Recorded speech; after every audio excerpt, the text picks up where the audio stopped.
Saudara-saudari yang terkasih di dalam Tuhan Yesus Kristus, selamat berjumpa kembali di dalam renungan pagi hari ini. Sebelum kita membaca dan merenungkan firman Tuhan, marilah kita bersama-sama mempersiapkan hati dan pikiran kita dan memohon tuntunan Roh Kudus. Mari kita berdoa. Ya Yesus Kristus Tuhan kami berterima kasih untuk keberadaan kami sampai saat ini, di mana Tuhan telah memelihara hidup kami. Untuk mengawali hari ini, kami akan kembali membaca dan merenungkan firman Tuhan. Terima kasih untuk kesempatan ini. Biarlah kiranya Roh Kudus menuntun kami. Terpujilah namamu, kekal selama-lamanya. Amin.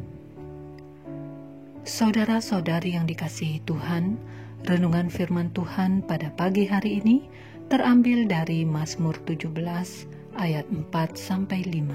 Saya akan membacakannya untuk kita. Tentang perbuatan manusia, sama dengan firman yang engkau ucapkan, dan aku telah menjaga diriku terhadap jalan orang-orang yang melakukan kekerasan. Langkahku tetap mengikuti jejakmu, kakiku tidak goyang. Saudara-saudariku yang terkasih, judul renungan pada pagi hari ini adalah Tetap Melangkah di Jalan Tuhan. Saudara-saudari yang dikasihi Tuhan, iblis senantiasa menggoda kita dengan berbagai tipu dayanya. Iblis ingin mengambil kemenangan anak-anak Tuhan yang berjalan senantiasa mengikuti jejaknya. Pada akhirnya, tidak sedikit anak-anak Tuhan masuk dalam perangkap yang dibuat iblis, menikmati nafsu kedagingan, kenikmatan dunia. Kegagalan kita adalah sorak-sorai kegembiraan iblis. Saudara-saudari yang dikasihi Tuhan, Daud yang dikejar-kejar Saul tetap mempercayakan dirinya sepenuhnya kepada Allah. Sementara Saul menganggap Daud sebagai musuh, ia bertekad untuk membunuh Daud. Tetapi Daud tetap menghormati Saul. Ia tidak mereka-reka rencana untuk membalas keburukan Saul. Sikap Daud menghasilkan perpindahan kekuasaan atau pergantian kepemimpinan Israel tanpa pertumpahan darah. Damai. Iblis tidak berhasil menghasut Daud menjadi pribadi yang tidak dikenan Allah, karena Daud tetap melangkah di jalan Tuhan. Ia tetap menunjukkan sikap bersahabat terhadap Saul. Saudara-saudari yang dikasihi Tuhan, ketika kita tergoda membalas kejahatan dengan kejahatan, akan ada banyak luka yang timbul. Peluang iblis untuk semakin menenggelamkan kita terbuka lebar, karena tanpa sadar kita telah menyerahkan diri di bawah kekuasaan iblis. Iblis membuat kita semakin kreatif untuk berlaku dosa. Kita sudah tidak lagi berada di jalan Tuhan. Kepuasan dan kemenangan yang kita rasakan hanyalah sia-sia, semu belaka, tetapi lambat bagi kita untuk menyadarinya. Firman Tuhan mengajarkan kita untuk mengasihi musuh.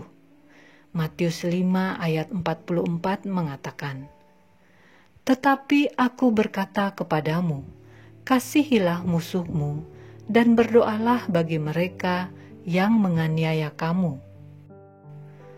Roma 12 ayat 17 mengatakan, "Janganlah membalas kejahatan dengan kejahatan. Lakukanlah apa yang baik bagi semua orang." Saudara-saudari yang dikasihi Tuhan, perhatian Tuhan nyata bagi kita yang memilih tetap melangkah di jalan Tuhan. Tuhan akan memberikan pertolongan bagi kita dengan caranya yang ajaib. Kita jangan berputus asa di dalam menghadapi berbagai persoalan hidup, termasuk berhadapan dengan orang yang menganggap kita sebagai musuhnya.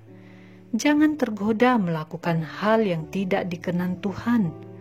Kuatkan hati kita, biarlah tiap langkah kita diserahkan dalam pimpinan Tuhan saja. Tuhan menolong saudara dan saya. Demikianlah renungan pada pagi hari ini. Tuhan memberkati. Kita akan menutup renungan dalam doa, tetapi jika saudara ingin didoakan secara khusus, hubungi email kami. Kerinduan kami agar channel ini menjadi berkat bagi banyak orang. Mari kita berdoa. Kami bersyukur untuk firman-Mu pagi ini. Kembali kami dikuatkan bahwa pertolongan-Mu akan datang secara ajaib bagi kami yang tetap melangkah di jalan Tuhan. Kami memohon kepadamu Tuhan, mampukanlah kami agar tetap memiliki keteguhan iman. Kami menyadari sering sekali kami kalah masuk dalam perangkap duniawi. Ampuni kami. Berkatilah kami umat-Mu yang mendengarkan renungan ini. Berkatilah bangsa dan negara kami, seluruh rakyat dan para pemimpin serta hamba Tuhan. Teguhkanlah hati kami semua untuk melangkah di jalan-Mu saja. Sebentar kami akan melanjutkan aktivitas kami. Biarlah setiap langkah hanya dalam aturan Tuhan saja. Jadilah kehendak-Mu. Dalam nama Yesus kami berdoa. Amin. Saudara-saudari, mulailah harimu. Kiranya kasih dan anugerah Tuhan melimpah di dalam kehidupanmu. Muliakanlah Tuhan di dalam setiap aktivitasmu dan jadilah saksi hidup bagi firman-Nya. Roh Kudus menyertai kita semua. Sampai berjumpa kembali di renungan berikutnya. Tuhan Yesus memberkati.